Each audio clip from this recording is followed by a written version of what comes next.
Welcome to another edition of the Daily Ramble. I am your host, Karl Schoening, joined special guest today, Bill Schoening, my father and the radio play-by-play voice of the San Antonio Spurs, and it is officially October 1st today, and that means NBA basketball gets going this month. I believe the first preseason game is the Nuggets versus the Clippers tomorrow night, actually, in LA.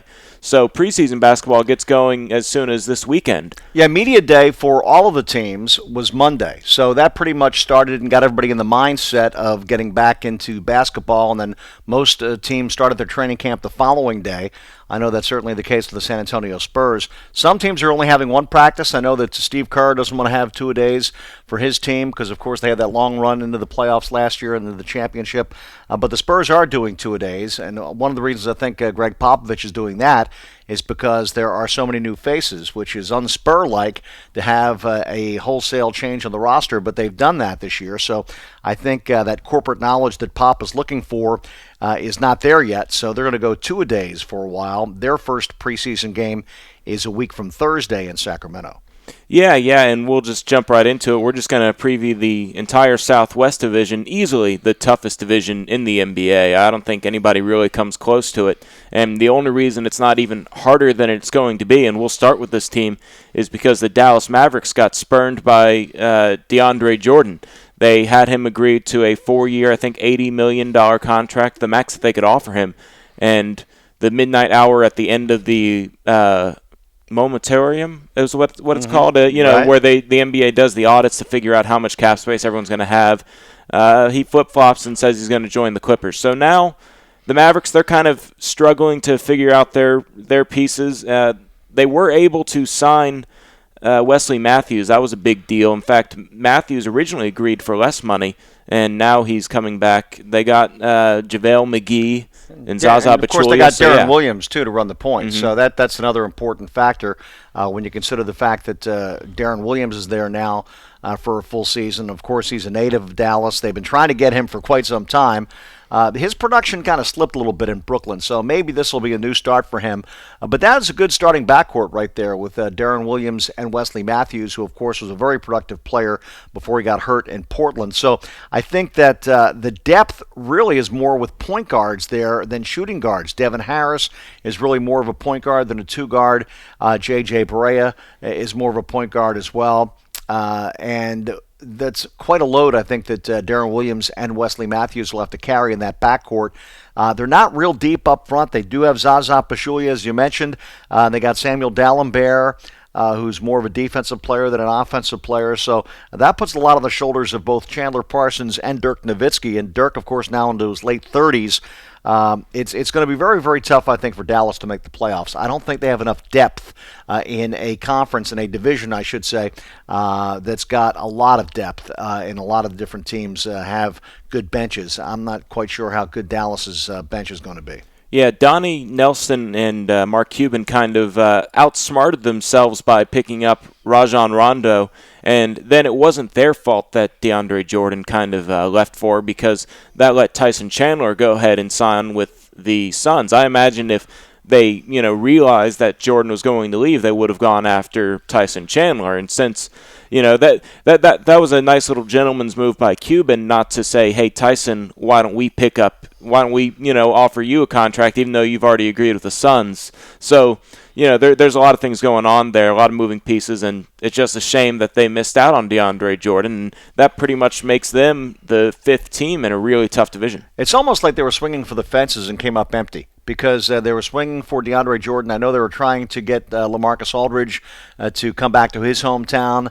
They were trying to figure out a way to do that as well. Obviously, they kind of zeroed in on DeAndre Jordan, and they didn't come up with any of those big guys. So, again, their lack of depth up front. They do have Charlie Villanueva, and we mentioned Pachulia, but they don't really have a lot of depth up front. JaVale McGee is an interesting prospect because he's a very athletic player who just has not been able to be consistent during his NBA career. They might have the second best coach in the division, though, with Rick Carlisle. In fact, I kind of think he might be a little bit of a rejuvenation style coach for Darren Williams, who seemed like he might have been a product of a system with Jerry Sloan. So now you kind of maybe bring back in Rick Carlisle, who can run a good offense, really mix up with a strong defense that has a lot of zone usage every now and again. And I think this team might surprise people, but it's also just really hard to make the playoffs in the West. So they're probably a fringe playoff team, I imagine. And they've been that the last couple of years when you think about it. In fact, when the Spurs won the championship back in 2014, Dallas gave them the toughest time of all the teams that they met in the playoffs that year, and that was the 8th seed giving the top seed a very difficult time. So I think that Rick Carlisle does get a lot of credit for that, and I think that he is a very, very good coach. He'll probably be very happy to have a point guard like Deron Williams if he and Deron can get on the same page, because clearly the experiment with Rajon Rondo did not work out, and Carlisle and Rondo did not see eye to eye for most of the time that Rondo was there in Dallas. And they also had Monte Ellis leave for Indiana, so bringing in Wesley Matthews, who's coming off that Achilles injury, and they maxed him out. It'll be interesting to see what happens. But they also, Cuban, he's willing to spend money, and there's going to be another spike in the salary cap over the next couple of years. So I imagine this isn't the last we've heard of the Mavericks, but with Dirk Nowitzki being 37, I believe, he'll be 38 sometime this year, that his time's running out, and even though he's an all-time great and they're probably still going to be competitive as long as he's healthy, it's just rough to, say that Nowitzki might be wasting his last couple of years in Dallas. And I just can't see Nowitzki going somewhere else to get another title. They've got one title there in Dallas, but as you mentioned, Nowitzki is now very close to being 38, 38 years old, and that's old in basketball years. And, Carlisle's probably going to have to look at some of the things that Greg Popovich does in terms of trying to keep Tim Duncan fresh and watch Nowitzki's minutes. I think he started that a little bit more last year, maybe even the year before that. But, Dirk is not a player who they can throw out there now for 38, 40 minutes a game. For sure. And, that's pretty much all you can really say about the Mavericks as, they're a fringe playoff team, and they're, still going to be a good team. Obviously, if they were in the East, they would make the playoffs, but just too hard in the West. Move over to the Memphis Grizzlies. They lost to the Golden State Warriors in the playoff in the second round, I believe it was. They re-signed Marc Gasol. They have Mike Conley coming back. Their main problem was shooting the last few years. They have Courtney Lee coming into his second year with the team. Vince Carter's still on the roster. They're able to pick up Matt Barnes, which, I didn't like Barnes in the starting role with the Clippers, but as a backup 3, he's not bad for Memphis, so I think they have a good chance to be just as good as they've ever been. I think he kind of fits in their mentality in terms of toughness and playing hard. The grindhouse. Yeah, the grind. I think he'll fit right in there. Of course, they've got Tony Allen, who I think is one of the premier perimeter defenders in the NBA, but not a great outside shooter. You mentioned the problems that they had shooting the basketball. I thought Beno Udrih did a nice job backing up Mike Conley, who, of course, got hurt last year. And that'll be something you'll keep an eye on there. But their depth up front, I'm not so sure about. Obviously, you've got Zach Randolph and Marc Gasol. Brandon Wright's there. They do have Brandon Wright, who's an athletic player who can play at both ends and get up and down the floor pretty well. But and I do like Jeff Green. But I think Jeff Green's one of those guys who's almost like a tweener. Is he a big 3 or a small 4? And they'll need him to score a little bit more this coming season. Memphis is always going to be in it because of their defense and because it's so tough to play there at the grindhouse. Memphis is one of those teams that will probably just kind of gut its way to a playoff spot. And if you remember back to that Warriors-Grizzlies series, Tony Allen actually was pretty much the only reason they lost that series. Even though he's a great defender, the brilliant thing that Steve Kerr did was he put Andrew Bogut on Tony Allen, and he pretty much just said, Bogut, you're just going to be running a zone. Just stay somewhere near him so he doesn't have a drive to the lane, and let him shoot anything outside of 10 feet. And that's pretty much what he did, and that's what cost them the series, in my opinion. Yeah, that's always been the Achilles heel for Tony Allen. He's not a great shooter. Courtney Lee is the guy who's been playing a lot of 3 for them. He can play the 2-guard or the small forward. He's kind of smallish for a small forward. But Courtney Lee is one of those Indianapolis guys, just like the point guard there, Mike Conley, fondly. George Hill, of course, who played for the Spurs. There's a lot of Indy guys. The Teague brothers are from Indianapolis. Josh McRoberts. There's a lot of those Indy guys. They're all pretty smart basketball players. And Courtney Lee, who played at Western Kentucky, fits right into that mold. He's a good defender. He has long arms. He's a timely three-point shooter. They're going to need some more outside shooting from him, I think, this coming season. I don't have it right in front of me. I can look it up in a little bit, but I want to say Courtney Lee shot something like 40% from three, and that's just exactly what they were missing the few years before, because I think it was 2013 when the Spurs swept the Grizzlies in the playoffs, and that was the thing. They just couldn't hit an outside shot. They didn't have the shooting, and that's mainly what's going to be the thing that gets them over that hump, because in that tough Western Conference, people might even forget about Memphis because, they're in the smaller market. They're in that very tough division, but they're very close to making a finals themselves. Yeah, they're always there. They're always a team that I think Dave Yeager might be one of the more underrated coaches in the NBA. He's a guy who really had to earn his keep. He really paid his dues. He played, or coached rather, in the minor league, the low minors, for years and years before he finally got his opportunity. Yeah, and, the Coach of the Year award in the NBA is kind of almost like a curse, because I want to say Lionel Hollins won Coach of the Year and then was fired within 2 seasons. Right. And they never really had a bad year. I never really quite got that. Now Lionel's with the Nets, is that right? That's correct. Yeah. He's the head coach of the Brooklyn Nets. Lionel Hollins was a very good player, an underrated player when he played for the Portland Trailblazers and also for the Philadelphia 76ers. He was one of the guards on that great Trailblazers team back in the mid to late 70s, 77, with Bill Walton, the team that upset the Philadelphia 76ers in the finals in the 76-77 season. Pretty much anything else you want to add to that? I mean, they have those 2 men up front, Zach Randolph and Marc Gasol. Everybody knows about them, but I really think that's, now with the exception of the Spurs, that was kind of the thing that set them apart from the rest of the Western Conference.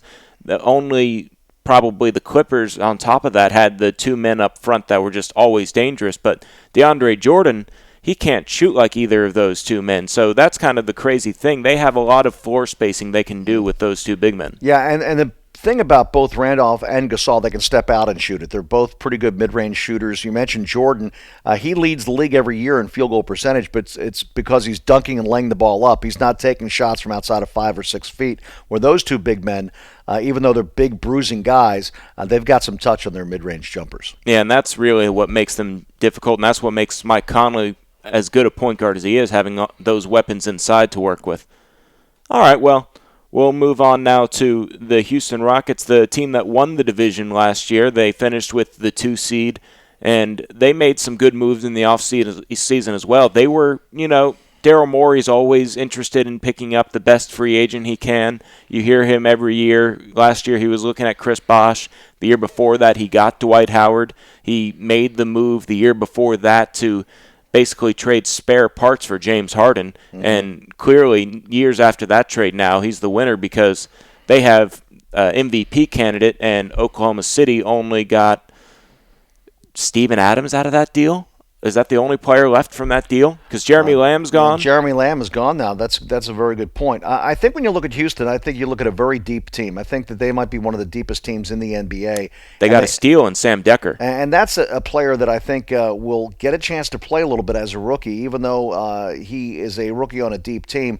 I really liked what I saw from Sam Decker during the NCAA basketball tournament. He reminds me some of the guy they lost, Chandler Parsons, who, of course, went to Dallas. And he may be able to fill that role there. He's kind of a big 3.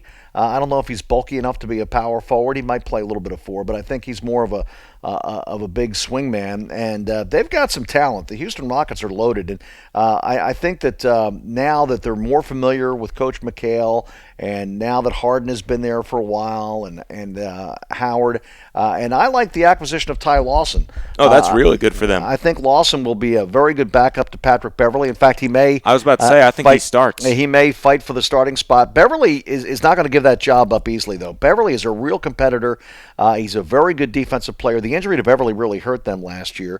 So I think that if they're healthy, and we talk about all these teams in the Western Conference, of course, the Oklahoma City Thunder is not a team that's in this particular division, the Southwest that we're talking about, but that's a team that got decimated by injuries last year and still was fighting for a playoff berth. Yeah, staying on the Rockets, they even picked up some good players. Obviously, Clint Capella came into his own last year as a strong backup to Dwight Howard whenever they need him to come in. Montrezl Harrell from Louisville, he's actually kind of a Kenneth Faried type. I could see him coming in as a rookie, even helping out. So definitely a deep team. They have KJ McDaniels coming back.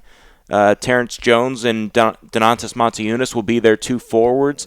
You look at that roster, it's stacked from top to bottom, and it's just as good as pretty much any roster in the NBA. I think so, too. I like Montejunas. I think that maybe he was in love with those outside shots a little bit too much when he first got there, typical Euro forward. But more and more I see his back to the basket, and he's posting up a little bit more.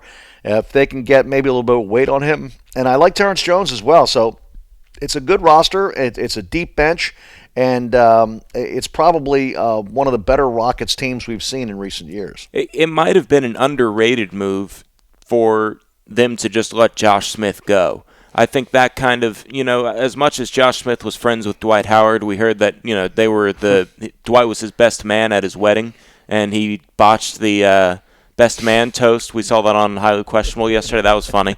But there's just something that takes momentum away. You have a good defensive player in Josh Smith, but he doesn't understand that he has a bad habit of shooting outside of 10 feet. Yeah. And they were actually kind of encouraging him. It's like, okay, if you're going to shoot, make it a three-pointer, no mid-range jumper. So he actually felt more encouraged to shoot, and it wasn't really a good fit, even though it was a nice pickup somewhere during that midseason when he got bought out by the Pistons. Well, Detroit had signed him to a pretty good-sized deal, and they just let him walk. They let him go. Yeah, they used that stretch provision on him. Yeah, so I think that one of the things that you see with Josh Smith, he's very athletic, up and down the floor, a good athlete, not a great outside shooter, and we have seen many games where he goes 5 for 20. And just not a very efficient player. I'm going to be anxious to see exactly how they use Dwight Howard in terms of his minutes, because I think that they're really going to need him in the playoffs. And, of course, they need to improve his free throw percentage if they can, just a little bit. Because that's always been his problem. Yeah, that's always been Shaq's problem, and he never really fixed it. No, and I think that will could eventually hurt them, because if they run into teams that have depth like the San Antonio Spurs, they'll use guys to foul Howard once they get in the penalty. They don't foul on purpose to get guys in the penalty, but if they are there already, would you rather deal with James Harden coming at you 100 miles an hour, or put Howard at the line and there's a good chance he's going to miss at least one of the two free throws? And, that's an interesting strategy that people say shouldn't be in there. I think it's a fair part of the game, because there's only a handful of players that the Hack-a-Shack, as it's been branded, strategy works against. Because right now, I don't even think Joey Dorsey is still on that roster. He would be one of those players. Mm-hmm. Well, Clint Capella's not a good free throw shooter either. DeAndre Jordan, obviously. Josh Smith was not a good free throw shooter. Yeah. The Spurs fouled Josh Smith in several regular season games last year once you were in the penalty. But that got in Josh's head, as a matter of fact, because he was used to it happening to Dwight Howard, and I think he shot 22 free throws in that game. It was a late season, regular season game, as I recall now, against the Spurs there in Houston. So that is probably frustrating to Kevin McHale, a big guy who could shoot free throws. But it's a weakness that they need to really work on, because I think that certain teams will try to exploit that. And the other player, of course, that comes into play there is DeAndre Jordan, who is right around 40% and really has struggled from the free throw line. And that's about it, really. I can't think of any other big men that don't shoot that shoot below 60%. Pretty much everybody else is above 50%. So those two 59%. guys, Howard and Jordan, they're the ones who get the big minutes that strategy can work against. And those are two of the best defensive anchors that you have in the league. So getting them out of the game, if you feel like they're not going to make their free throws, is really good and makes, in a way, the strategy works. But it's funny, the person who's most offended by this, and it makes sense, is Shaquille O'Neal.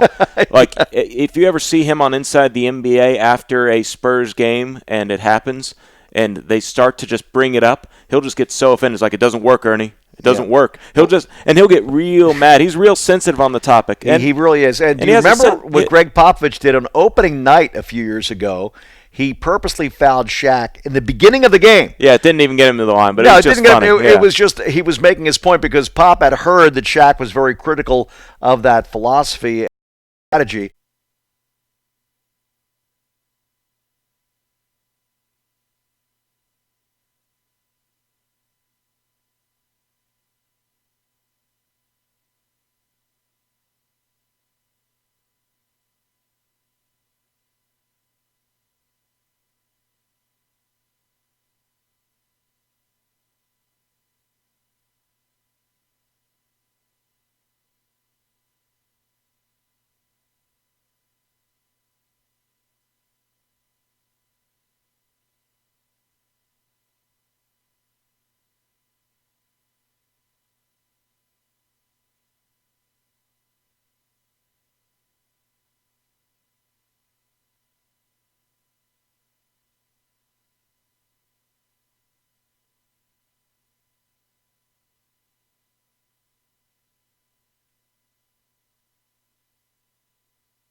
Well, we had a little bit of a power outage there, but YouTube kind of still has us streaming, and looks like we're still good to go. So we only missed about a little bit of what we were talking about. Right after the free throws, we went on to talk about Omer Ashik and seamlessly transitioned into talking about the Pelicans. And long story short, Anthony Davis is really good. Yes, he is. He can run the floor. He can leap. He can shoot. He's got a good mid-range game now. I really like him along the baselines. He can pick and pop, pick and roll. Back to the basket game yeah, is there. He's got every thing you want out of a young big man. His ceiling is through the roof. Yeah, and apparently he's even extending his range. He's working on his three-pointers, and if he can knock down 35% from three on a consistent basis, and maybe shoot 3 of those a game, that's just crazy. If I'm Alvin Gentry, though, I don't want him out there. It takes him away from his offensive rebounding potential, and that's kind of what they did with Kevin Love last year. That's why you got Ryan Anderson and Drew Holiday and Eric Gordon and some of these guys who can maybe shoot from distance. If I've got Anthony Davis, I'd rather him be close to the basket and use his athletic ability around the rim, both offensively and defensively. For sure. I also like that roster, too. We were talking about it.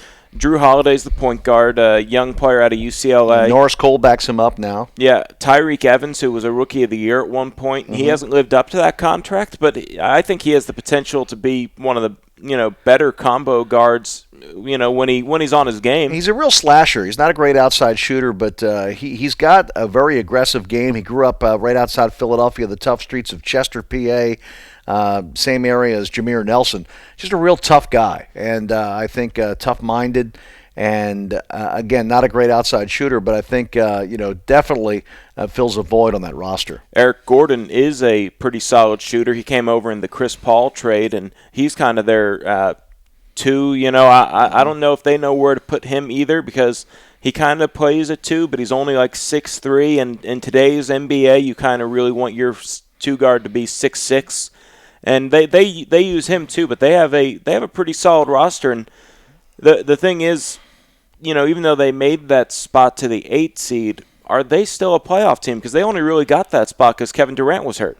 Well, that's a very good point, because when you look at what happened last year with Oklahoma City, you would definitely think that not only will they be one of the top 8, they'll probably be one of the top 4. So someone who made the playoffs last year might not make it or won't make it. We already said the Mavericks are probably more than likely that team, but you have to think about these other teams not in this division, like the Jazz, that might come in. And Jazz were playing really well at the end of the year, and they have a good team too. Yeah, and I think they're well coached.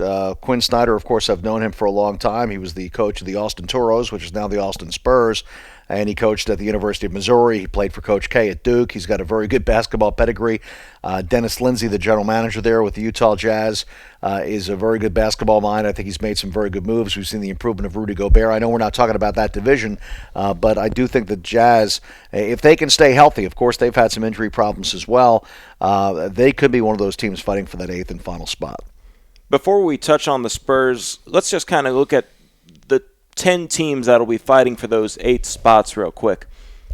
Obviously, you have the Spurs in there, the Thunder are in there, the Rockets, the Warriors. We can't forget about them. The Clippers. The Clippers will be good, obviously. So that's 5 right there. I think you throw New Orleans into the mix. I think they're a team that's fighting for a spot. New Orleans is definitely a top 10 team. Mm-hmm. I know it's hard to say, and I'm not going to say they're in the top 10 teams in the West, but I could actually see the Kings maybe surprising us because they've kind of been on that little, if they could ever figure out what's going on with that organization. Mm-hmm. They seem to have a lot of bickering inside of it. I would throw Minnesota into that mix as well. Because they need to be healthy. Yeah. But they have a good roster. They have always had health problems. Minnesota's been the most banged up team that's had the toughest luck, I think, of any team in the league in terms of health. But if healthy, they've got a pretty good-looking roster, and they've got a lot of young players, but I wouldn't be totally shocked and surprised to see them at least fighting for a spot. 15 teams in the West, it's easier to say who won't be there. I think we can agree the Lakers would be a shocker to be contending, somewhere after the All-Star break if they hold a playoff seed. And I don't know what Phoenix is doing. Phoenix, they put a lot of eggs in the basket for LaMarcus Aldridge because they were really chasing him, and if he had gone to Phoenix, then that would have been a pretty good chance for them to have done well. Chandler's there to guard the rim. They got a young big who I think the jury is still out on, Alex Len. Obviously, Markieff Morris does not want to be there. Marcus Morris has been moved to Detroit. I like Eric Bledsoe, though. I do like Eric Bledsoe. I like their backcourt, but I just don't know if they've got enough up front. Trying to think PJ Tucker's their small forward.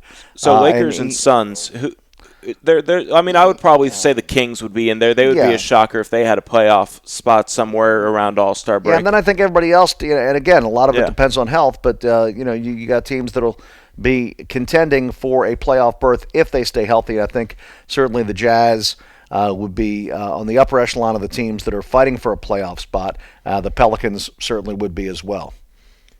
Yeah, so that's kind of the look out west. Why don't we just jump right into the Spurs? That's obviously the team you cover, and they made the biggest splash, and we kind of even touched on it at the beginning of the podcast.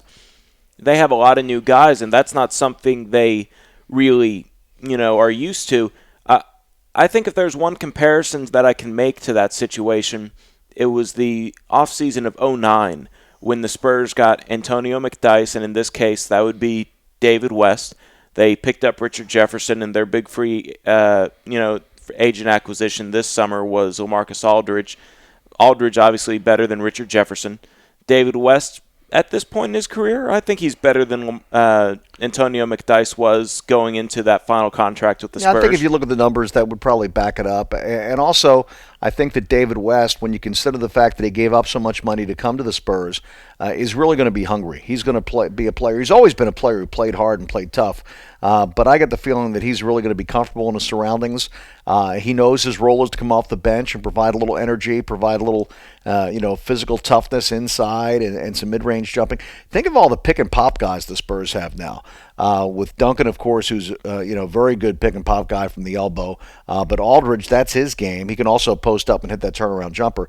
And David West has lived off the pick-and-pop and the turnaround jumper from the elbow his whole career. So you've got a lot of good mid-range guys on this team. And it's so funny because you read different articles with analytics about the lost art of the mid-range jumper. Yeah, it's like they're the anti-Rockets. Because the Rockets are all about three-pointers or shots at the rim. Mm-hmm. The Spurs they're basically going to be anywhere on the floor, and I feel like that makes them more dangerous. I do too. And you look at a guy like Danny Green, who really didn't have much of a mid-range game when he came into the league.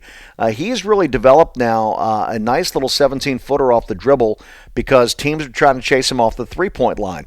And how many times we see Danny last year, little up fake, one dribble, and try to hit a 17-footer. And I think that that's one aspect of the game he continues to work on. He's not quite where he wants to be yet with that shot. But this is a guy who's been a very efficient player for the Spurs, the two-guard spot. Signed a nice deal, but he could have gotten a lot more money elsewhere. But I think he's just very comfortable in a Spurs uniform. And you look at the depth of the two-guard spot for the Spurs behind Danny Green. You got Manu Ginobili, who obviously is going to maybe be in the last year of his career, but I think he's energized. I went to Media Day, and you could just see the fire in Manu's eyes because of the acquisitions, I think, of David West and LaMarcus Aldridge. That has given Manu a little more juice. He called it shake. We get a little more shake now. And what he meant by that is, the energy. And I think one of the rated signings of the year, acquisitions for the Spurs, is the deal they made for Ray McCallum. And the reason I say that is because Ray McCallum is a combo guard, more of a point probably than a two guard, because he's not a great outside shooter at this point in his career, although I think that will improve with the Spurs because I think he's going to get better looks than he did with the Kings. And Chip England obviously will make anybody at least 3% better on their threes. Yeah, and he's a really good attitude guy. He's been working very hard. He's a coach's son. Yeah, coach's son, fundamentally sound. And I think that with Tony Parker now 33 years of age, and remember, Tony's played a lot of basketball in his career, not just with all the long Spurs playoff runs, but all the years he's played for the French national team. Since 2001, Tony's been a member of the French national team. That's a lot of international basketball, just like Manu Ginobili's had through the years. So I think that Pop's really going to keep an eye on the minutes of Tony Parker during the regular season this year and really rely a lot on Patty Mills, who is healthy this year coming in. Last year he missed the first 31 games of the regular season and never really got into a rhythm until the playoffs. I thought he played very well against the Clippers. In fact, he shot 55% from three-point range in that series against the Clippers and really kept the Spurs in a couple of those games against the Clippers in L.A., if you recall. But I think Patty Mills' role in this team is going to be very, very important because I really do think that Pop's going to try to make sure that Tony is fresh and doesn't wear him out early, especially since Tony played overseas for France in Eurobasket this year. And therefore, since Patty's role is increased, Ray McCallum, I think, will get an opportunity to play quite a bit. And I can see Ray maybe playing a little bit of two-guard, too, because he doesn't want to wear Manu out. And Danny Green's still a relatively young player, but I think that the beauty of the Spurs is the fact that they play so many guys and they rely on so many guys that they won't have to wear down guys like Tim Duncan and Tony Parker. And Tony was even saying that media day was Monday. Mm-hmm. He had got in like Sunday night. From the Euro Cup or Eurobasket champions, and France finished third, and that obviously only the top two teams made it to the Olympic qualifiers, right. But I think Tony might even be playing next year. Who knows? But he's obviously tired, and or at least I imagine he would be, because he said Pop is aware of it and he's going to monitor me. So we'll see what happens with Tony. But yeah, they have a lot of guard depth. Someone that we haven't even talked about because they have such a solid roster from 1 to 10. Their first two units. We're forgetting about Kyle Anderson and Jonathan Simmons, two guys that lit up the Summer League. Becky Hammond was the head coach in Vegas, and they went on to win the tournament over there, and they only lost one game. Kyle Anderson did a very good job in the D-League last year and shot a pretty high percentage, averaged 21 points a game in the D-League for the Austin Spurs. And then, as you mentioned, was the MVP of the Summer League and led the team to the championship. And Jonathan Simmons, the newest discovery from the D-League, a la Gary Neal a few years ago, very athletic player, played only 1 year at the University of Houston. He's from Smiley High School in Houston. He had played for a couple of different junior colleges before he went to U of H. Did not get drafted in 12. It's 2 years now with the Austin Toros, Austin Spurs of the D-League, and he's played very well, and he earned his opportunity. And the Spurs are going to take a look at him. They could use a wing defender. I think he's got a little more athletic ability, quite frankly, than Kyle Anderson does. Kyle Anderson, though, is a very cerebral player, very smart, has been well coached his entire career. They call him slow-mo. He's not real fast, but I really liked a lot of what I saw from him in the summer league. One thing he's really developed is his post-up game. And you don't think of two guards or small forwards as being guys that post up a lot, but he's 6'9", and I think he's a tough matchup. When you throw him down in the post, you're usually going to have a guy that's about 6'5", 6'6", guarding him. He can just shoot over guys. And he's also developed a nice little runner in the lane. Coming off the dribble, little floater from about 12 feet out in the top of the lane. I wouldn't say he's perfected that shot, but we saw it being very effective during the Spurs run during that championship in the Summer League in Vegas this year. His next step will on the offensive end at least, will probably be developing that corner three, because he's going to be in that role where he's going to get looks out there, and he needs to knock it down consistently. That's where Danny Green started, and then they were able to move him out to the wings. And Kyle Anderson, he has the length. He has a 7'3" wingspan. He can defend all right, even though he's not the most athletic. But really, to spread the floor and be consistent out there on that corner three, that's going to be the next step for him to prove. And I think he can do that. I don't think that's much of a problem. Drive and dish, one of the staples of the Spurs offense, and we saw it even with a player with limited offensive abilities like Bruce Bowen. Bruce lived with that corner three, shot a very high percentage on that corner three. I used to say it's his spot, his shot, because he loved that corner three. And obviously, if you're a small forward in the Spurs system, you're going to get that shot. So whether it's Kyle Anderson or Kawhi Leonard or Richard Jefferson or any of the Bruce Bowen, any of the threes who've come through the system, if they can knock down that corner three, it's going to keep them on the floor for a while. Pretty much, and the beauty of it is the 14 guaranteed contracts that the Spurs are expected to keep around. They're going to get playing time, so it's just something that Pop does. He experiments with all of his players. He doesn't like to go with the same lineup. He knows that he has 82 games to figure out who's going to be the best, and that's something that, honestly, quite frankly, not a lot of teams do. And when it comes to the playoffs and there might be an injury, the Spurs have been, they know what would happen if they put Manu Ginobili at point guard and have Jonathan Simmons at the 2 and Kyle Anderson at the 3 if they need to, and we're probably going to see something like that. There's a lot of roster changes or lineups they use. I think Pop is going to have a lot of experimenting to do during the preseason and maybe in the early part of the regular season, because he's got so many different players who are versatile and can play different positions. You look at a front court player who's more versatile in the entire NBA in the front court than Boris Diaw. Boris is a great passer, very heads-up IQ type guy. Can play the 4 or the 5. He can even play a little 3, because he's such a good ball handler. He's not real quick to play the 3 position, but we've seen him shoot threes, although his percentage probably could come up a little bit. I think he only shot about 35% from beyond the arc last year. But you look at guys like that. David West and LaMarcus Aldridge can play multiple positions up front. Kyle Anderson can play several positions. Manu Ginobili, as you just mentioned, can play the point. Ray McCallum can play a couple of different spots. Patty Mills, if need be, could be a 2 guard. Even though he's not real tall, if the Spurs ball movement is what it is, he's going to get some good looks. And, of course, he's more of a natural point guard. But anyway, you've got all these different players who can play different positions, and I think that we're going to see some mixing and matching and some experimenting from Greg Popovich during the preseason and the early part of the regular season to see which combinations work. And obviously, if anyone is kind of concerned about their center, they only really have one true center on the roster, and that's Boban Marjanovic. And, it's kind of interesting. You see these Euro players come in, and the main thing that they have to adjust to is the speed of the game. Yes. And, that could be something that Marjanovic has a problem with. But did you get a chance to see him up close? Is he, he's bigger than that 7'3", 290 that he was listed at 5-6 years ago, right? He might be 7'4". I don't know. I didn't measure him. I couldn't get up that high. We haven't seen him yet, so we don't know exactly what the Spurs have there. It is going to take him a while to adjust to the speed of the NBA game. There's no question about that. But he is a guy who can clog the lane. He is also a guy that's got some athletic ability. He's got good hands. I've been watching film on him from overseas.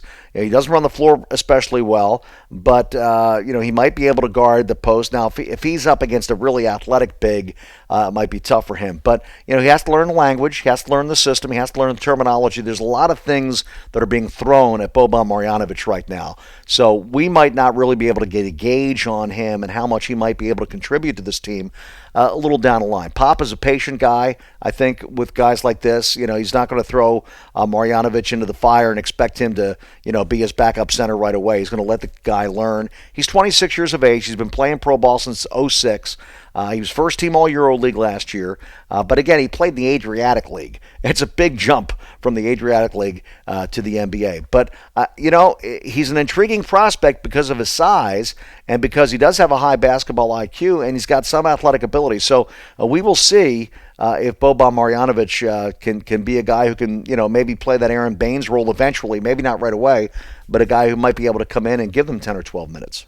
Coming into the NBA, he actually is a little bit better than I would have said Aaron Baines was, and Baines only took about a year to really adjust to everything, and he improved his mid-range jumper, he improved his just knowledge of, where to be on the court, and his athleticism helped out overall. I don't know, when you're talking about scientifically, I don't know the exact thing, but your body just takes a moment a little bit quicker to react when you're 7'4". Sure. Yeah. Obviously, he's kind of gangly at this point. But one of the things about Baines, and I'm sure that Marjanovic has a good attitude and he wants to learn and wants to improve, and he's going to work hard to do so. And he's got the support of his teammates and his coaching staff.